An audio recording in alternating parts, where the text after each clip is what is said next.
Okay, there. Okay, so are you ready to go? I'm ready, yeah. I started the other recording too. Okay.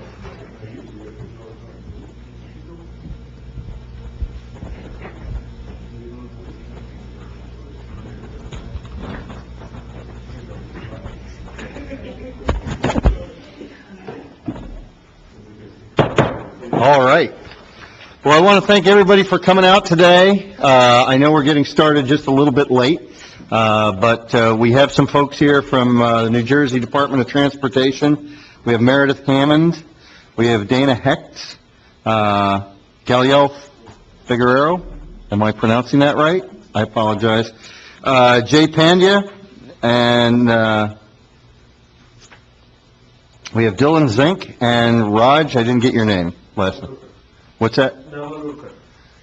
And they're going to start. What we're going to do this morning is we're going to let Raj and Meredith and Dana tell us what the project is, give us a briefing on what is expected in a couple years on the Route 202 bridge between Bedminster and Far Hills. And then we're going to open it up for comments and questions. And we have a podium right there in the middle of the aisle. We are trying to record. We are recording this on video and audio, so that we did get a lot of comments saying this is 10 in the morning. I can't come out to it on a Monday at 10, so we're recording it to hope to have it on the website later this week. The marching orders we got. This is the third meeting we've had on this in the region since August, and we talked to the DOT originally and said we wish to provide input to NJDOT, each municipality, by the end of the year. We set a goal for November, so the sooner the better. So what we would like is as much word to get out on this as possible, and as much feedback from the public and the stakeholders as possible.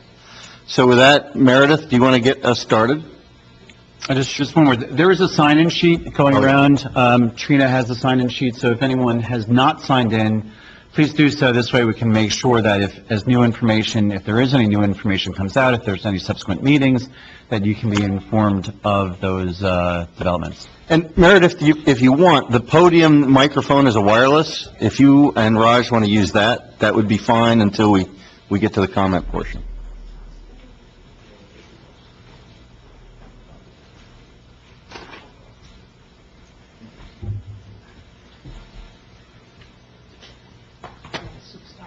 Is that? Can you hear me? Let me just... Okay.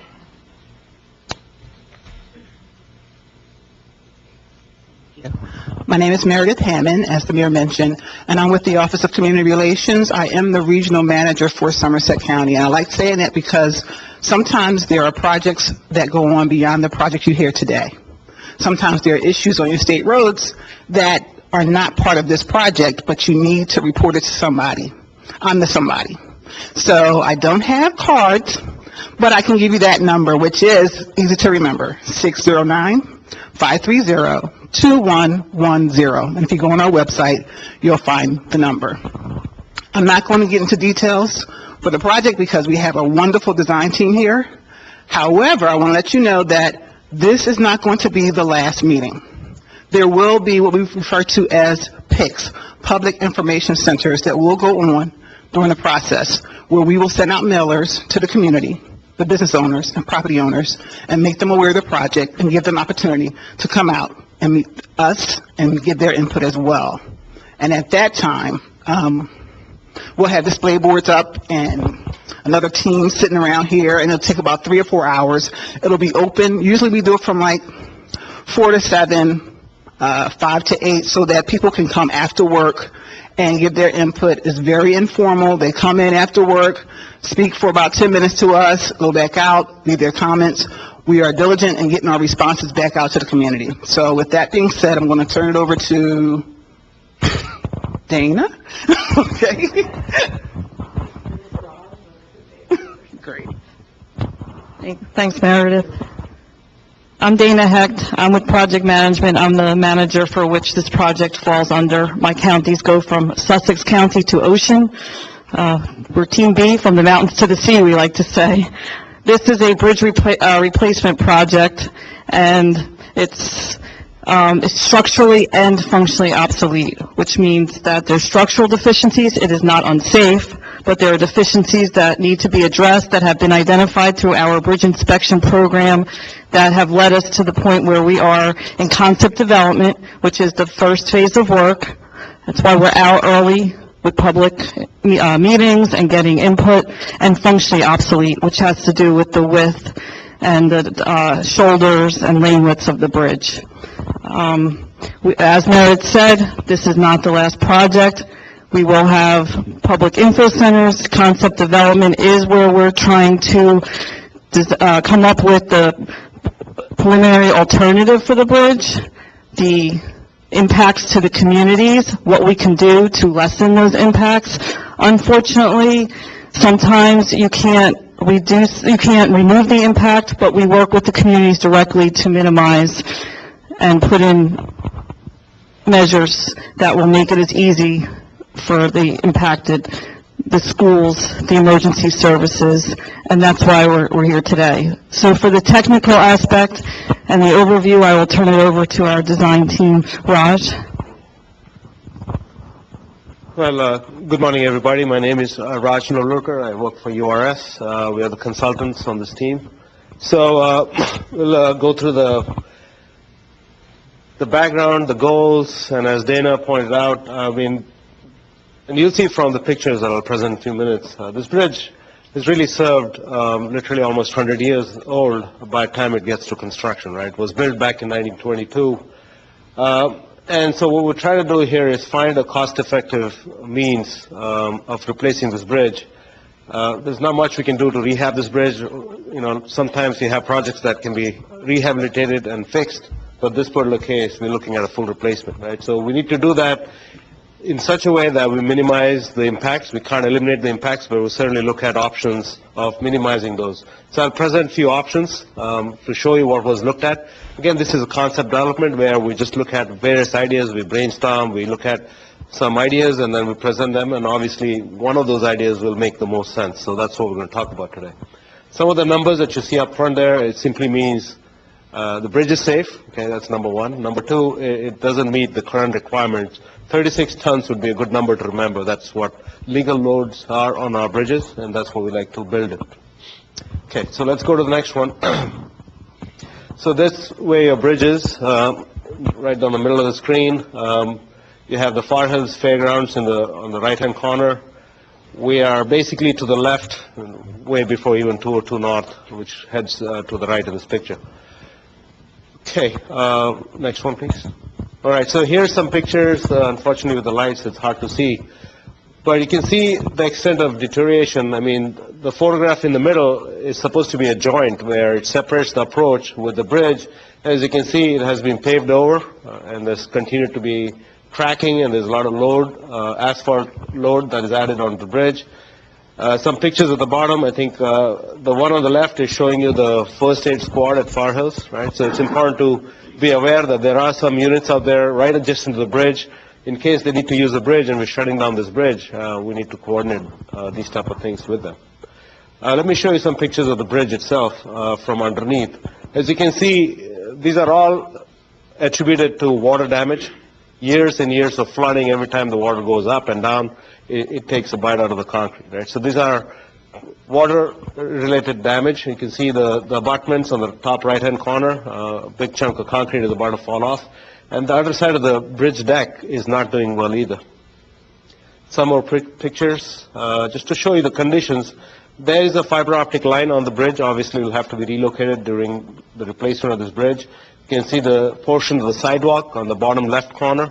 It's been shored up temporarily. I mean, that's pretty much doing its job. But again, I mean, there's not much we can fix, right? This bridge is basically steel beams. If you look closely on the top left corner, they've been encased in concrete. That's one reason why this bridge really survived this long. Just steel bridge won't have, right? So the concrete encasement protected this bridge for quite some time. All right, so you kind of get the idea, and this is a picture taken back in 2009, I think. It's Irene storm. You can see the devastation it can cause. So yes, this bridge replacement is required, but I also want to tell you that we're not necessarily going to be able to alleviate the entire flooding, right? That's not possible. So what we can do is maybe reduce the extent of the floodplain just a little bit, because DEP rules, won't get into details about this, they don't allow us to open up the bridge and let the water go to the next town. It just doesn't work like that. Okay? All right, so let's get into what the proposed alternative at this point we believe is going to look like.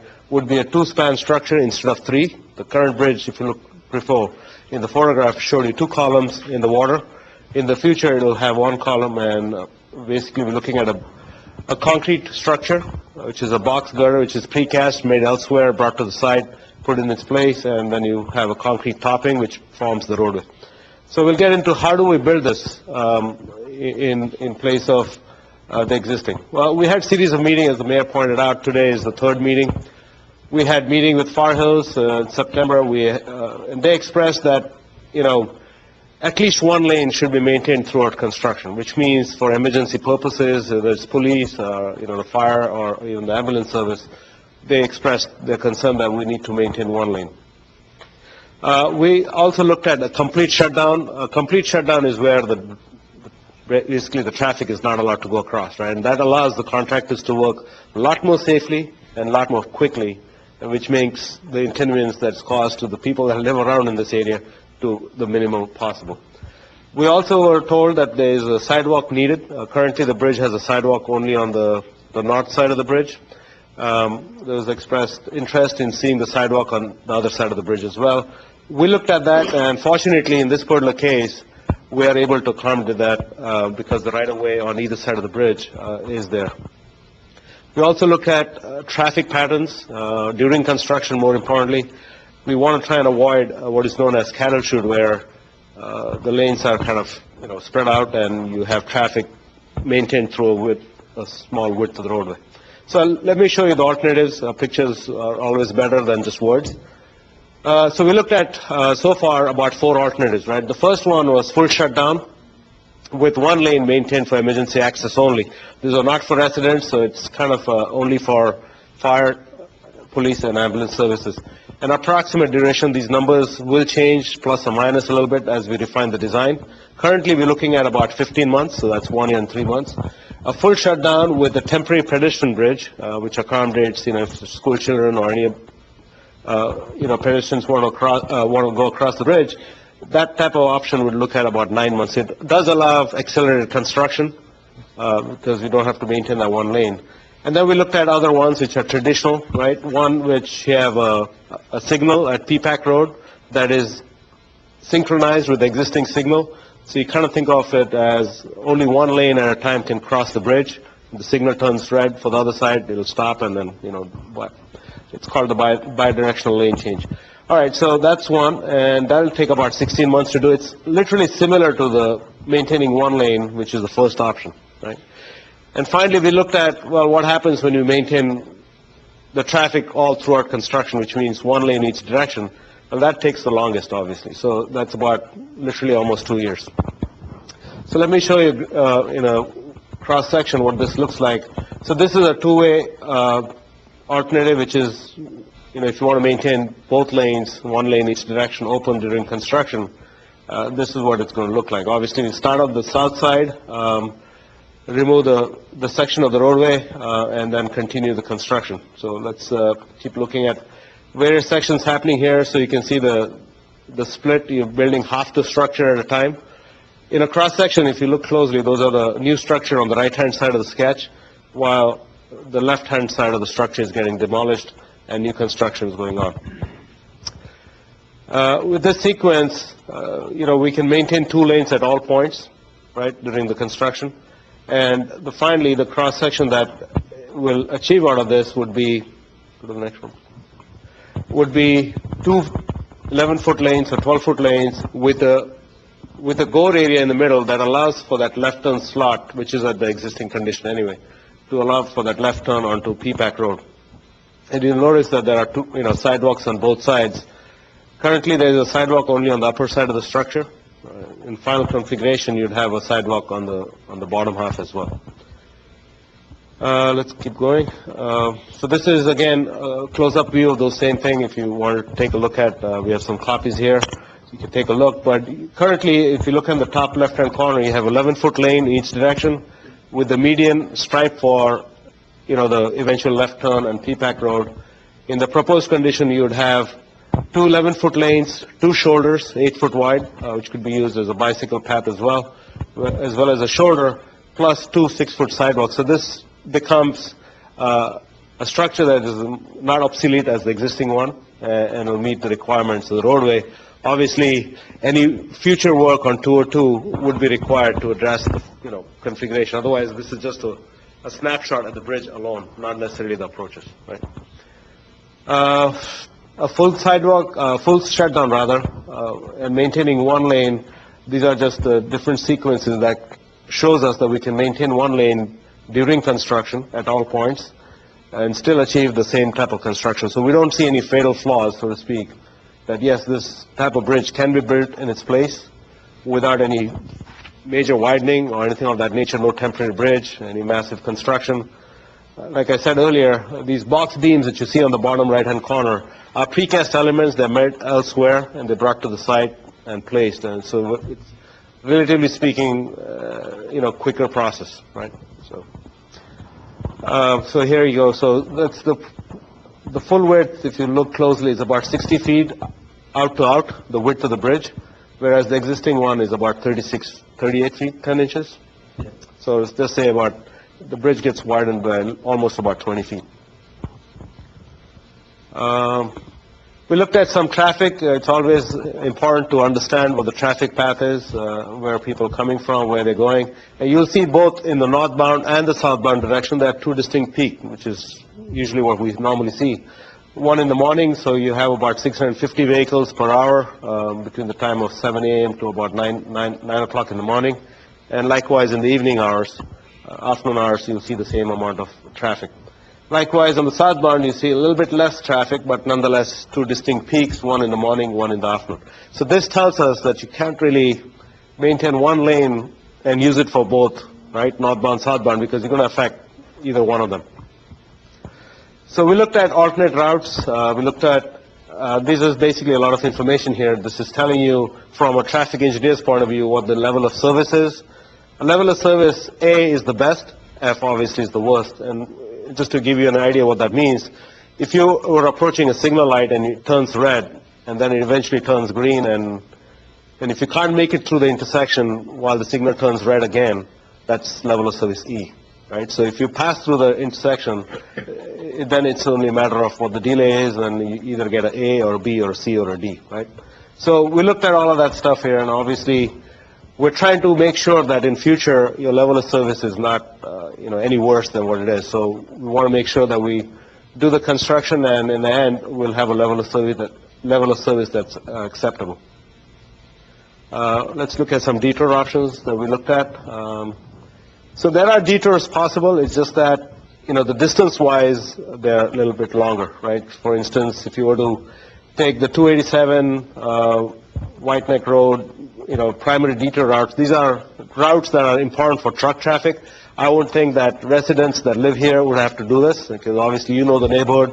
And so we can't, as an engineer, we can't force traffic to go through residential areas, right? So local traffic will end up doing it, just because they know the area. But for truck purposes, which is about 10% of the traffic volume, we would sign the highways so that they know that you should not use 202 during the construction. So it's about 10-mile additional distance, but from time point of view, it's not all that much. It's about 15 minutes, which would be, the delay you would get just by sitting in construction area, right? So 15 minutes of time would be the additional time required for these detours. We looked at some local streets here. Old Dutch Road, looks like these are the highways that roads rather are used, even when you have flooding issues or others, routine maintenance going on, and you need this. So, we look at all these alternatives. If that's, it's going to be there during construction, right? So it really comes down to which alternative do we want? Do we want the full shutdown? Do we want to maintain two lanes at all points? And the trade-off is, if you have a full shutdown, you get the construction done a lot more quickly, a lot more safely, and a lot more, with the detours, it's just going to take time, right? It's going to take about 2 years. So I understand, if that's a problem, it takes too long. It sounds like more of an inconvenience. So these are the type of studies we've looked at currently.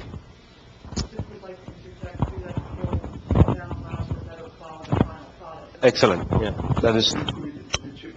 It'll be cheaper as well because obviously when the contractor can get in, get out a lot quickly, the cost of construction is lower as well. But more importantly, like Dana said, I think we want to make sure that the quality is not compromised. When you have traffic adjacent to area which is getting built, just the sheer nature of vibration movements can cause concrete to crack, right? So it's just some things that we have to be aware of and sometimes deal with. So what we're saying here is we would prefer to see a full shutdown if that's acceptable to the neighbor here.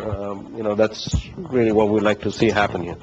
There are detours in place. We've done a survey of the area. I mean, nobody knows better than you, that you live in this area and you know what the local detours are. So we can get in there, demolish this bridge, put a new one in, and walk away from it for a long, long time to come, right? So the other thing I want to point out is when you have these old bridges, right, when you're doing demolition, there is some element of risk that one has to inherit because you have a bridge that was built back in 1922.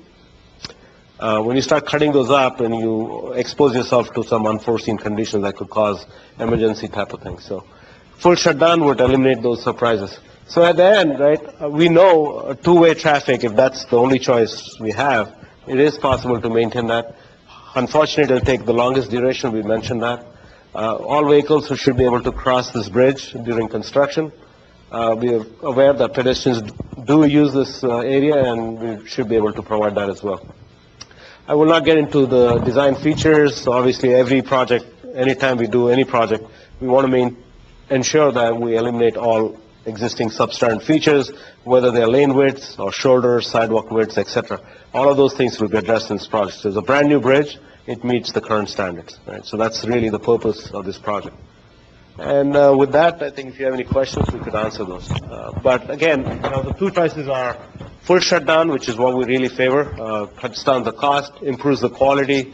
It is safer for a contractor to work when there's no pedestrians, no regular traffic in that vicinity. It allows him to use equipments and get done much quicker. Okay, that's all we have today. If folks want to come up and ask a question just for the audio recording, well, it's video, but you won't be seen, come right up to the podium and speak into that mic so we can hear your question. Now it's time to ask.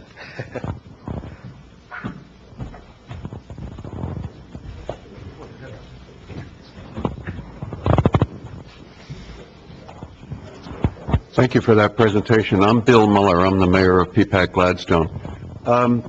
Is the possibility existing of creating something resembling a pontoon bridge, which would be a completely separate structure? It seems to me that on the Far Hills Fairgrounds section, there appears to be ample land available to create approaches and departures from such a bridge.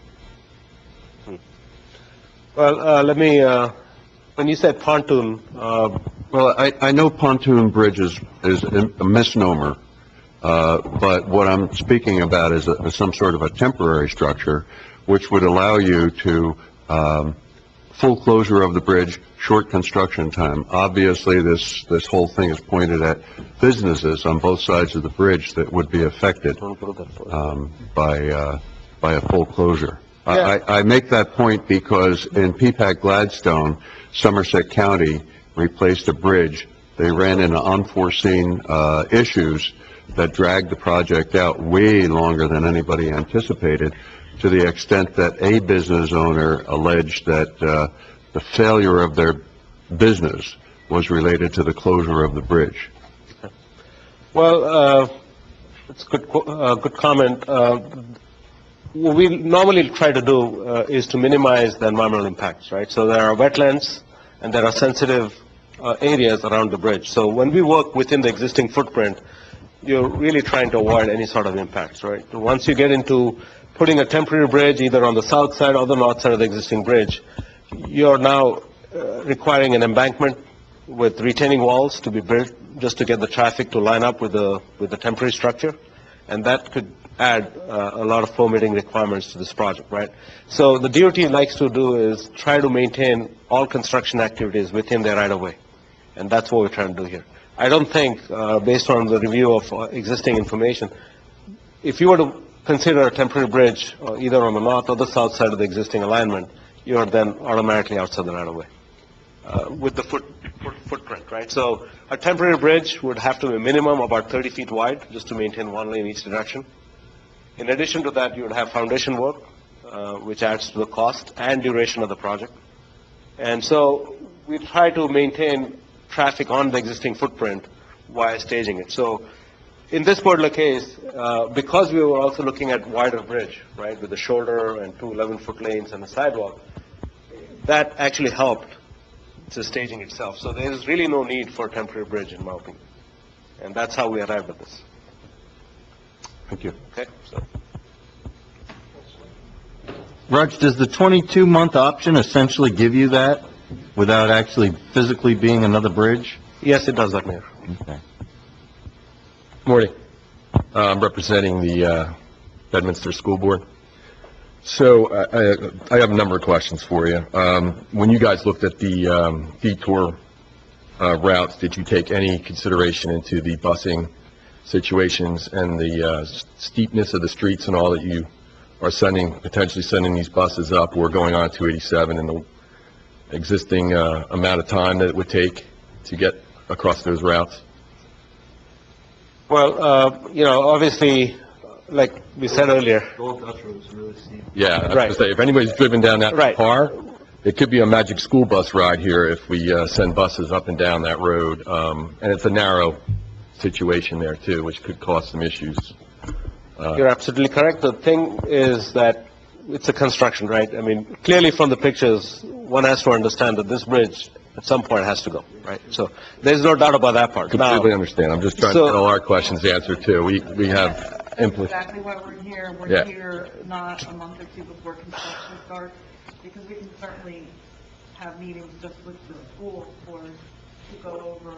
Okay, that's why I want to get across our concerns. we'll have to look at those needs and All right, so address that's a them. safety concern. If you've got kids going on buses to 287 or even Dutch Road, our buses leave the high school in Bernardsville, or go to the high school, either way, whatever you want to say, and then go around, drop off the high schoolers, then get back to our school, which is off of 202. They can't make it now with existing traffic. It's a significant financial impact for us. We've had to split routes and everything like that already. So if let's just take your 15 minutes, for instance, we'd have to have 5 new bus routes, which in a small district like ours that has our cap, let's just say, you guys deal with caps at the state, we're a 2% cap, that would bust our cap right there. We'd have to start looking at not hiring teachers, not, potentially cutting salaries and all those things. So if the state wants to fund a little bit more of the project and give some of that for us for relief for a significant shutdown like that, just want to make that known to you guys. That's one of them. The other concern, I've seen other bridges go up a lot faster than this in a full shutdown situation. So if you were able to do, let's say, 4 months, I think you did a couple here locally, you could do a lot of the pre-site work. Since these bridges are going to be much wider, I'm not an engineer, of course, but you could do a lot more of that site work potentially and have everything cast and ready to go and do it over the summer. So that'd have a lot less impact on us. Maybe you could cut it to 4 months, and we're only talking about a few weeks here and there. Yeah, I mean, look, would love to say that to you, but you'd probably get upset if that didn't happen, right? Well, So of course we will. nobody wants to promise something that is not I'm not realistic. asking for your promise. I'm just looking at implications for us, though. Bridges versus this one. Right. And full disclosure, I took over this group in July, so that was my first question. Right. Why can't we do a drop-in? There's a skew on this bridge, that place, and there's geometric constraints that allow you to do that for certain bridges and not others. Unfortunately, the way this bridge is, it won't work for the prefab site. You need to drive in piles, Right, we have foundation, I mean, first of all, place footings and everything, so it usually, it's about 100 feet long, right, from one side to the other, and it's 40 feet wide. right? So demolition itself will take some time. And then you have to dry some cofferdams in order to build the piers in the center of the river. And you got to build the abutments on both sides. Then comes the precast elements. So we are looking at means to accelerate that, right? So, but within that comes the sequence and the time it takes to do things. And to say that it can be done very quickly, it's not really realistic. So Well, what can happen, and now that I understand your concern about the school, it's quite likely, we have to go back and take a look and see if there's a sequence in which we can shut it down for the summer when the schools are off, right? Get some of that done and then open up at least a lane which can work for school buses only. Now, I know that's a nightmare where you're maintaining one lane on the bridge open, and how does the police department, all those people, have to address that, because you don't want regular commuters now, parents that are dropping their kids off, showing up at the school on the same lane. So it becomes a little bit of a nightmare, but I'm not a cop. So, well, I didn't even get into safety stuff. and those are the things. So full shutdown basically eliminates anybody crossing, but we understand the grades, and we'll have to look at that further. But Well, I just wanted to, make sure you guys are aware of those impacts. Oh, we are. I mean, no offense to the businesses, everything like that. This is a significant impact to a small school district that, has no means unless the state's going to fund that for us and, give us a couple $100,000 for buses to go around or send in more buses or what have you. So, okay, I just would be, looking at some of the other bridges locally, they did do a lot quicker. So I know you're saying you can't, but we've done all kinds of bridges in this world, and Army Corps of Engineers comes in when they have to build something quickly. To the mayor's point, pontoon bridge, temporary bridge, something like that potentially could be done. Otherwise, you're forcing us into a partial lane closure, or doing one lane at a time, something like that. When it does seem like the best option would be to close it quickly and just get it done. So, I think that's it from my point right now. thank you. Raj, one of the questions I have is that the detours you show are coming from the south, but we also have a fair amount of traffic that comes from the north and from the west as well. Have you considered those as alternative detours? I know earlier, I think in one of the first presentations, you talked about Holland Road and then coming down through Peapack Gladstone. I mean, those detours are still there. I mean, obviously, you'll have to address both north and south.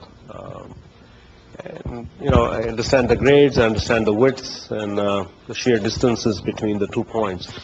And I think what we need to first agree to here, whether even a full shutdown is acceptable to you folks, because otherwise, we'll be spending a lot of time and effort trying to figure out detours and this and that. So I think we need to decide, in our minds at least, is if you want to keep 2 lanes open at all points, well, we showed you that's possible. On the structure, without a temporary bridge, right? So, within the phasing that you and Dana just discussed, how long is the demolition anticipated? So you're talking about the full shutdown option?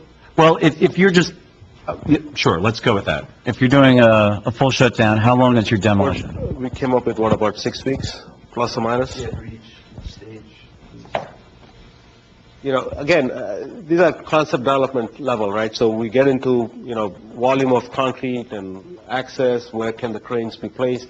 So we look at a very conservative manner. When things go in that direction, maybe there's a way to save a couple of weeks, plus or minus, So we looked at it, and about 6, because of the skew, because of the presence of water, because of wetlands, you kind of stuck in a situation where you got to work from both sides, right, and start the work in that fashion. So we estimated somewhere about 5 to 6 weeks is currently where we are with that. So, but that is with the full shutdown. So you're going to take a different demolition approach for the full shutdown than you would for any of the other alternatives. Absolutely. Because full shutdown tells the contractor again, doesn't have to be that careful, so to speak, right? So you can cut things much quickly. When you have to preserve one side of the bridge and maintain traffic on it, it puts all kinds of restrictions in place. So as you heard from President Casella from the school board, the concept of targeting the summer season and then perhaps opening or reopening portions is going to be it sounds like it's going to be problematic if you're doing all your demolition work, because then you're left with nothing and you're starting at scratch, starting anew. And as Mayor Mueller said, if you could do a temporary, some sort of temporary situation, but I think you've already told us that the temporary situation is not feasible other than a temporary pedestrian bridge. Right, because if you have to put a temporary bridge, it has to be outside the footprint of where the existing bridge is, or the future bridge is going to be built. Otherwise, it's going to be in the way. And The ultimate problem with that is that you all also saw the condition of the bridge. When you get into right-of-way and additional permitting, it would delay us actually being able to construct the new bridge, which obviously the department wants, because right-of-way process adds time, permitting process adds time. So, in your full shutdown, you did indicate that there would still be a temporary pedestrian bridge walkway. How would that be constructed? Well, a pedestrian bridge is a lot lighter, nowhere in comparison to, vehicular bridge. And those could be, prefabricated structures, could be hoisted in place overnight, and that's all it is. It's really a very simple construction technique.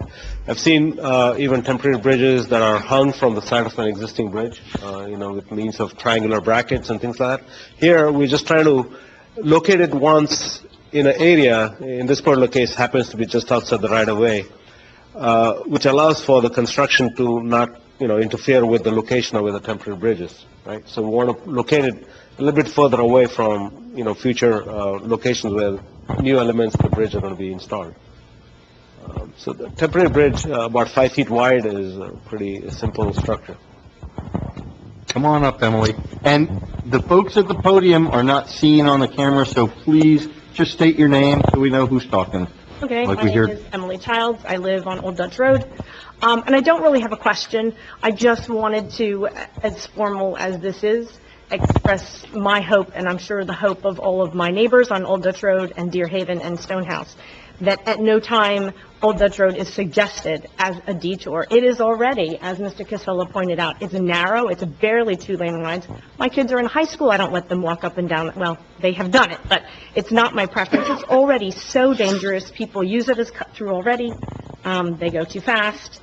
And, if you look at your traffic data, if you look at Route 206 going north during rush hour, it is already jammed up way down, so to add traffic to that, there's just no place for it to go during the Far Hills races.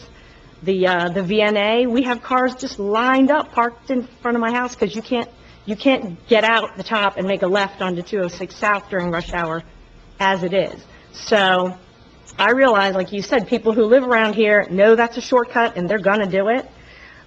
And it's gonna be just a disaster for us. But I hope that at no time it is recommended that people take that as an alternative, because it's already bad as it is without this project. But that's all, not a question, just a statement. And just to piggyback on Emily's comments, we have a project slated, I think, for next year to do a mill and overlay, some paving work on Old Dutch. I think our concern also from the township is that'll be great in 16 or 17, but in 21 or 22, after it's been 9 or 22 months worth of the locals' preferred detour, that road's going to be beat up again. So we're probably going to be looking to get some help on that. So. The question is not just that it becomes a locals-only detour, that it becomes, as Ms. Child said, a more formal, official detour.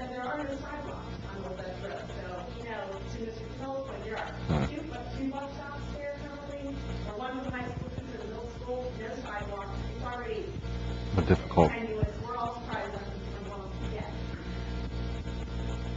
Ms. Christie. Hi, I'm Kathy Christie. I'm here to echo those exact same concerns over that exact same road. I live up in that area on Old Stonehouse, and that road currently is dangerous right now. And as you come out of that road, your proposed detour is to make a left onto 206. That left is unable to be made at this point. And to use that as a detour, I think it's very, very serious. I think it's a safety issue. I think if there could be some changes at the lights, so that you can pull out onto 206 left, I think that's something that really needs to be considered as well as the shape of the road.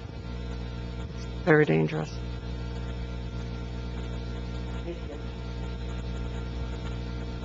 Alicia Shower, Bedminster School District. I just wanted to ask if other detours have been explored that would provide a much safer dismissal and arrival for our students. There was one north of Old Dutch Road. Yeah, I mean, I think when we say detours here, we're not, these are not hard detours, right? Detours are for trucks, and those are going to be on 287. So we're not looking to, get truck traffic onto your neighbor. I mean, that was not the intent. If you came across saying that, I want to clarify right now, we're not looking to, get trucks into all these Old Dutch Road or other roads that are in the area. My point was, a quicker construction is beneficial, right? Now, I understand it comes with certain price, and that is a concern right now we're discussing, and I totally agree with you, with your concerns. It's just that any detour, no matter which one we look at, is going to have similar issues. And so we need to then just quickly arrive at, maintain traffic where it is, which is on 202, and then we'll have to come up with 18 months, 22 months is what we looked at right now, and deal with the construction that time. Simple. I just make a comment on the detours. I think we all say detour and don't mean alternate detours. routes, yeah. A detour is a signed route where everybody goes around. That's right. The Holland Road, the Old Dutch Road, that's the get-around route. That won't be signed as a detour. It won't be published as a detour. Right. But that's where people are going to go.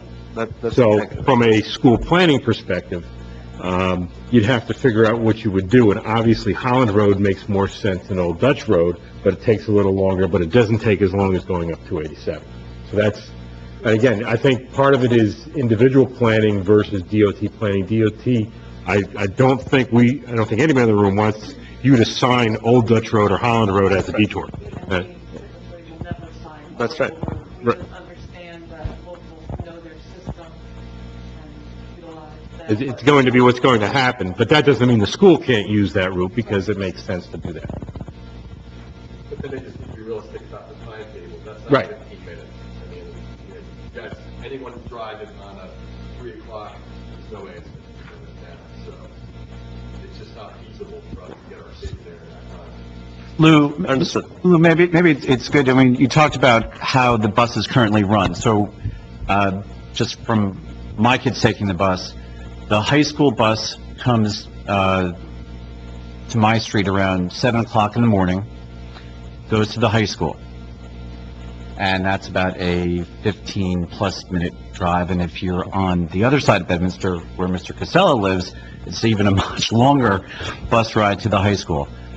The buses go to Burnsville, they go through Far Hills, to Burnsville, drop off at the high school, turn around, come back, and then do their pickups for the Bedminster school, which is about an hour to an hour 15 later than the high school pickup. So that's between, between 8 and 8:30 or so? Yeah, 8:15, they start picking kids up in different parts about 8 o'clock. So they drop the kids at the high school at about 7:30. 7:35 is when they're supposed to be in, starting class. So it's even before some of your timetables, I noticed. So it's significant. And, of course, we don't know where the students will be, now, but at least 3 to 5 buses go across there every morning now. So it's, I don't want to say every one of our buses. A few do go up the back way through the hills or up 287, but the most do access 202. And the only other thing I was going to say, I don't mean to be insensitive to the environment and the wetlands things here, but, I mean, we're talking about safety on, children here and, people, you're worried about a pedestrian bridge. There's very few people walking across that bridge. We need a temporary, real structure to get people across it, and I think that's town land, that's Far Hills land. I don't know what the permit process is different than, if I was a resident, but I just think we need to, worry a little bit more about the sensitivity on these children versus, the impact on the potential environment. If that bridge is crumbling and doing things there now already, come on, let's face it, I don't think anybody's going to object to the, they're digging out and doing whatever they need to do a little bit faster. Right. So, Well, what we'll have to look at is, see if that summer shutdown allows us to come up with a scheme that maintains one lane each direction on half of the width with no sidewalk and things of that nature. At this point, I don't know what the answer is, so we'll have to draw it out and take a look at it, and if that's possible, we'll report back. If not, we're basically back to, where we are, 22 months of construction. yeah, and if you need more information from the school district, No, we whatever, understand. please let us. I mean, it's, Yeah, I'll make sure that Alicia was here and Superintendent Giordano's here too, so you can see the cost impact on us. I mean, you guys know, CAP now, we can't, to have 4 or 5 new buses go, it's $28,000 a bus. So you can imagine that impact on us for 2 years. Okay. Not to mention late duty for teachers and all that stuff. We have to pay them if the bus is 2 minutes late. Okay, we have to pay them a half an hour. So they're at least going to be a half an hour late. It's probably going to be an hour's worth of time at somebody making, how much. So please factor that in as well. understood. We do understand that the Yeah. tour is an extremely important issue, and we can work towards the fine-tuning of it as we move along in the process. However, our biggest issue also is, we don't want to move a full shutdown and partial. And if the community feels as though a fatal flaw is the school district not being able to get the buses through, we need to hear that that's the fatal flaw, and then we'll move accordingly. Right. Well, I think part of the problem, I didn't even mention sports trips and field trips and all that stuff that go over that bridge too, but the problem is there's no viable detour routes that you're providing for us here. And we know the streets, that's not going to work for the folks that work on Old Dutch from a safety perspective. And then even going up to Willow or even going up to Pottersville Road with some of the kids is what we already started thinking about. Can we do that? But again, the buses just can't make that route back then. So we're all kind of locked in. It's either you guys do it really quick, or you have to do the two-year deal and and have much what it access, is. which doesn't seem like, to me, an engineering benefit. It seems like some other way you can do that. So I don't want to have a bad structure here and you tell me I have to do this again in 50 years, We're all taxpayers here as well. So, well, thank you very much. Thank you. Raj, another question I have real quick, before, I wasn't exactly clear as to what the, answer was on the eventual pedestrian access on the south side. Did we say that was possible? Yeah. Or that it was an issue? You can see the, Mayor, on the cross-section here, you see the sidewalks on both sides of the structure. So the plan is pedestrian access both sides equally? It works under this type of staging conditions. Okay. No, I appreciate that. That's, I was unclear. they want a about that. sidewalk on the south. So it's possible, and it will be included in the final design? Yeah, that's what we're showing currently. Okay. yes. Okay, terrific, thank The you. sidewalk would go from the first aid building down to the intersection of Peapack Peapack. Road where that island is. So There's- On both, on the south side as well as the north side? Right. Okay. Okay, Great. Further north, there is no sidewalk after the P-PAC. well, now, For now, yeah. for now. Okay, thank you, go ahead. I'm Nancy Hunter. I'm the School Business Administrator for the Somerset Hills School District. I don't know if you're familiar, but the Somerset Hills School District is the P-PAC, Gladstone, Far Hills, and Bernardsville, and we have the high school that Bedminster is sending to. In addition to the Bedminster buses, which will certainly be an issue, there are a number of students living in P-PAC, Gladstone, and Far Hills that also will get transported across that part of 202. The part that I wasn't understanding is, in the full shutdown scenario, would you still maintain a lane for buses? You're saying that's a possibility? Well, that was the option that we described earlier. It was Okay. meant really for emergency vehicles. Now, when you start saying school buses only, what about the parents that are dropping off their kids in their own cars, right? I mean, that becomes a gray area now. Right. How does that factor? If it's only school bus, I think we could treat that as an emergency vehicle. But then when you start adding on to it, saying, all right, parents or, even students driving their cars to school, would they be allowed taking that route? And that becomes a I guess problem. so it's not really a complete shutdown. In any situation, you would have one lane for emergency, forgetting the school bus. No, there was two different choices. Oh, two different. One was maintaining one lane for emergency vehicles, Emergency and that's about 16 months or something like that, if I recollect, 15 months. And then we looked at a full shutdown. So full shutdown is a lot quicker only because the demolition aspects and reconstruction goes faster because there's no interference. The minute you maintain even one lane, even if it's emergency, the structure that remains behind to accommodate that one lane has to be protected properly. So that kind of puts restrictions. Right. When I brought it to our board, their belief, based on what was explained, this was from the last meeting, was that there's no way we could accommodate this. So I guess we're following what Bedminster is saying. So we could maintain one lane. In other words, there has to be a way for the school buses to get through, because where cars could do maybe some of those other informal detours, a school bus really cannot make any of those turns. So, other than go down to 287, which is not very safe and takes a while. Thank you.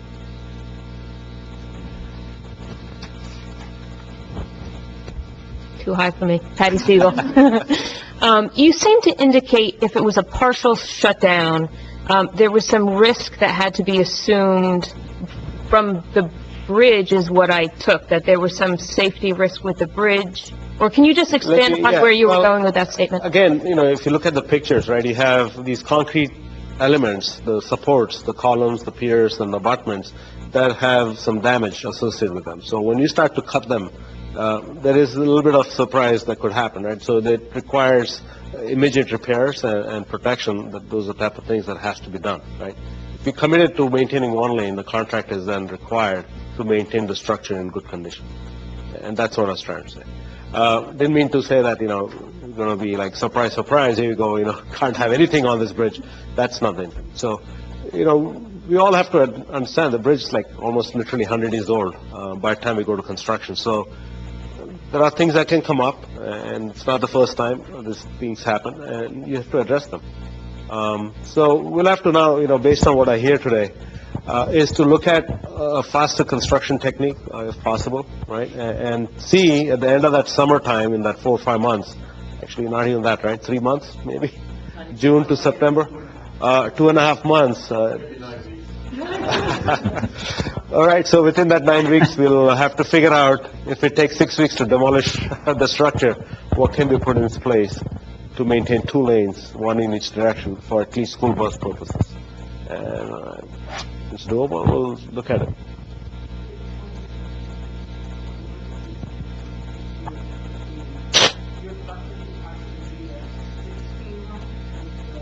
One lane. I just didn't know what type of risk would be in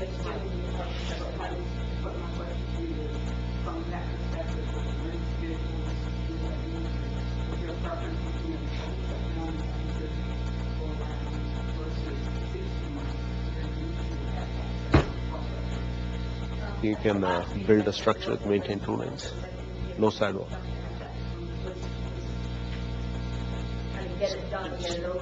Stage 2, is that wide enough?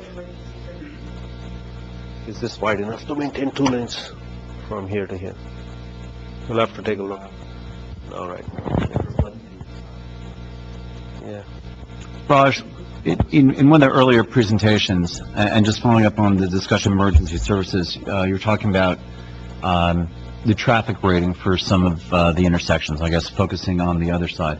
But where the first aid building is located, in the event of a one-lane bidirectional, I imagine you're going to get a fair amount of queuing backing up in front of the first aid squad. That's right. So to some extent, I'll defer to the experts on that, but I would imagine that's concern that we would have getting emergency vehicles out in one of those queuing situations.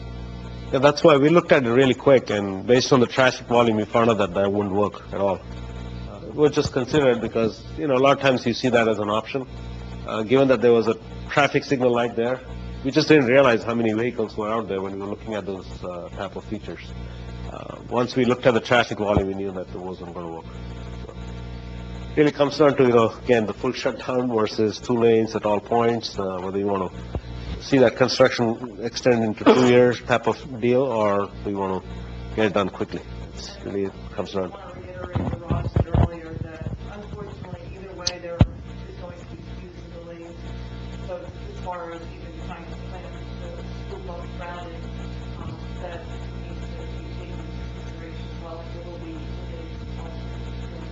Really most certainly, American says down with you. We look at the map with the go along with. If there is something that can come up, maybe somewhere in the middle.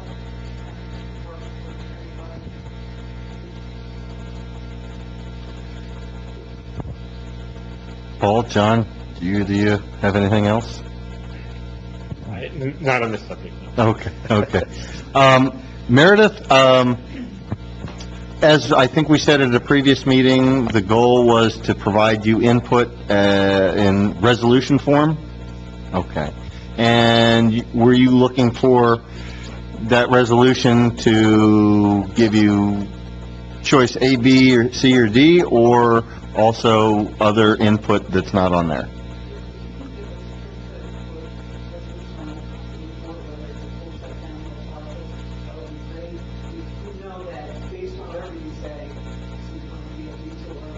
Right.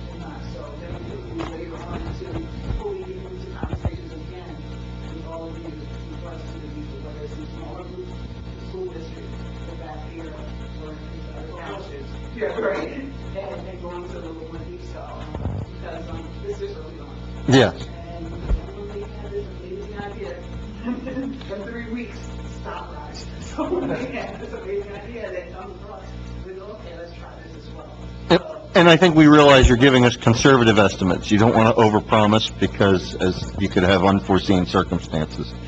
But I guess kind of the going forward, Nancy, if you can pass along to the Somerset Hills District and President Casella and Superintendent Giordano, I mean, whatever we can do in the next couple of weeks to kind of get together, whether it be separate resolutions or a resolution together, I think we want to give them as much the voice of the populace as we can. So we want to work with you on that. Go ahead, Nancy.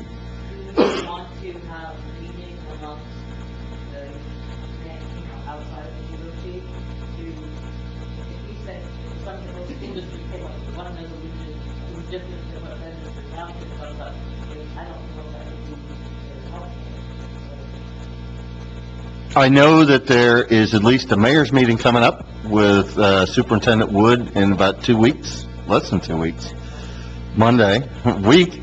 I know that's something we can talk about then, because I know Mayor Muller will likely be there and Mayor Vallone, so certainly some of the stakeholders, but then I guess what we'd be also looking for is the Bedminster School District. Maybe we should have a subcommittee meeting, either after that or in conjunction with that, because I would agree. I'd like us to see us all speak with the same voice, and I know the Township Committee is very interested in what the school is going to go through, because I think they're probably going to go through the most pain.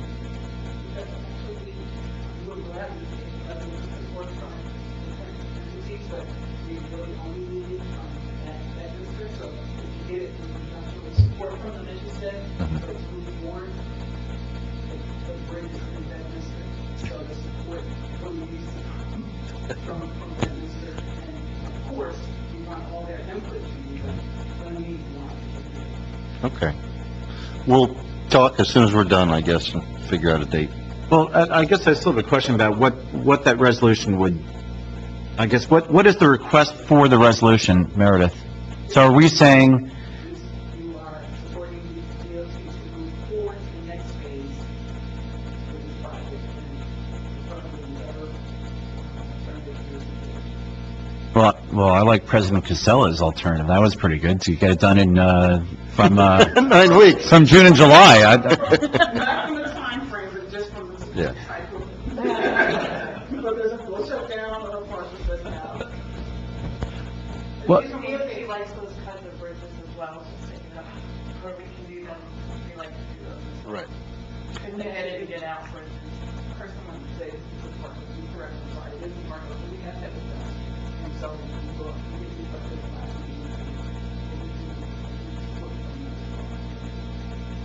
And Raj, you did indicate that you were going to leave this meeting and you were going to, beat around the URS tables, whether or not there was any other faster construction schedules, and once again, focusing on the summer school vacation season.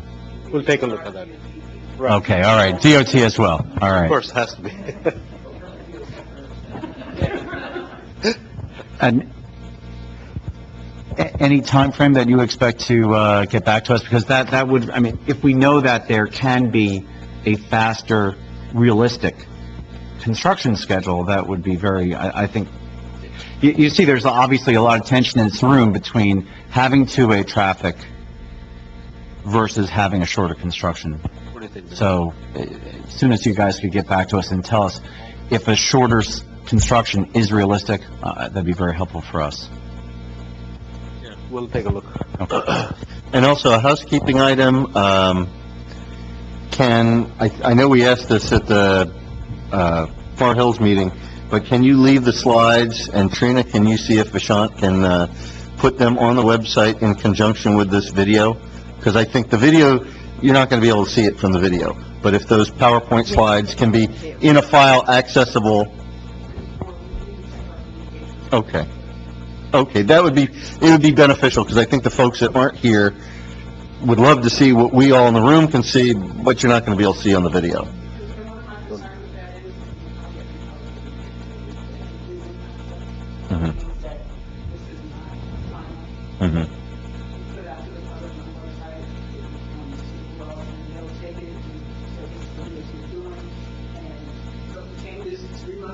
Yeah. Okay. Unless you can get permission and actually show on your limiter or something like that, that the note that it's still moving along in the process. Okay. And Meredith, I know you said this in earlier meetings, but perhaps if you could just briefly walk us through the schedule, going from preliminary design discussions and taking it all the way through the next iterations until such time as you get to a final construction document, and also just to reiterate that this is a federally funded project and what you're... Yeah, take us from here to 2019, real quick. And hand her the microphone, so just, we can hear you, but... So I think currently we're in concept development, which I think once we get the resolution and once we move forward, hopefully by the end of February or so, we'll be able to complete concept development and begin preliminary engineering, which would last about a year or so, and then from there final design will be a year and a half, depending if there is no right-of-way, depending if there's right-of-way, and permits. So 2018, summer of 2018, or if the permits are right-of-way, then it could be 2019. Because there's restrictions, because it's going to be cast in place, so we have to work in summer months where we can pour concrete and so we cannot work in winters when it's cast in place. The superstructure will be precast, but the foundation and on the substructure would be all cast in place, so it has to be done in summer months. There's also restrictions when we can work within the stream. It's May 1st through the June 30th, we cannot even work. So the cofferdams and everything, they have to be either built before May 1st or after June 30th. So that quite a few restrictions we have. We're still a few years out. No.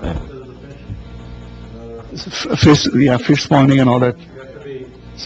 Any stream that we're working in, we cannot work from May 1st to June 30th. Unless we have, if we have the cofferdam before May 1st, then we are fine, because we'll be working inside the cofferdam, so. And we have to go through the process, no matter what. All right, last call, final questions before we wrap this up. Come on up, Nancy, or somebody hand her the mic. I'm just a little, I know I'm beating a dead horse here, but, okay. So if they're looking for a resolution from you all to say full closure, partial closure, and there are obviously advantages to either and disadvantages. I know that Meredith, I believe, had said that she might have other options for schools, shouldn't that conversation happen before we make this final decision? That's my question.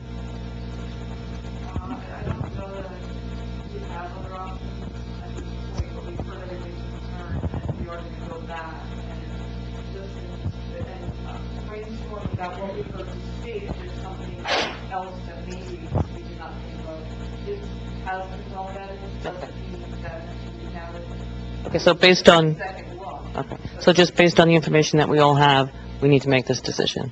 Yeah, I tend to think that what we're going to get is the great idea that may come forth, may happen between now and 2019 during their, but they're giving us a worst-case scenario, and I think unfortunately we probably have to make a decision based upon a fairly pessimistic schedule and only hope that it's better than, the result is better than what is proposed.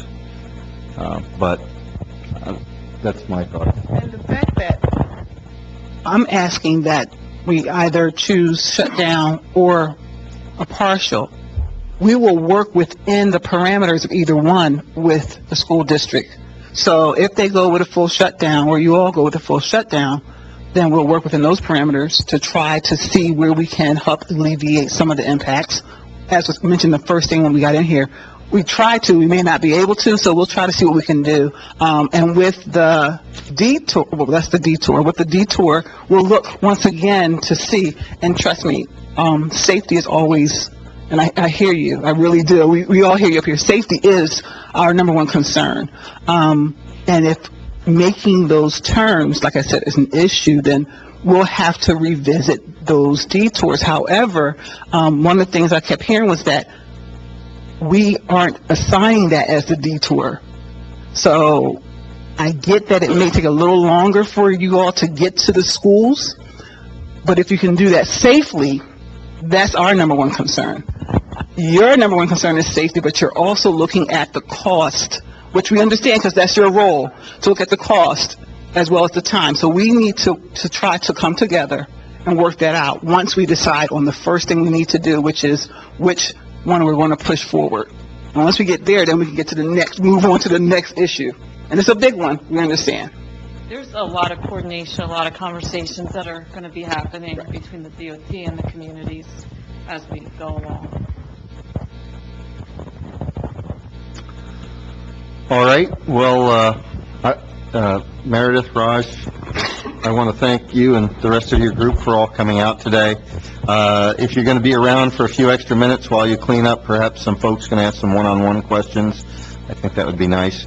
It seems like it's a long way from now, 2019, but we have friends in Bernardsville that have been going through a long construction process on Mount Airy Road, and we know that short-term, long-term stuff can be painful, and we've had a lot of bridge construction in Bedminster over the past couple of years. And it's good that we're getting new infrastructure. It's good that we're going to get this bridge replaced, but we all know it's not going to come without some pain. And we very much appreciate you guys coming out and answering questions and giving us options and listening.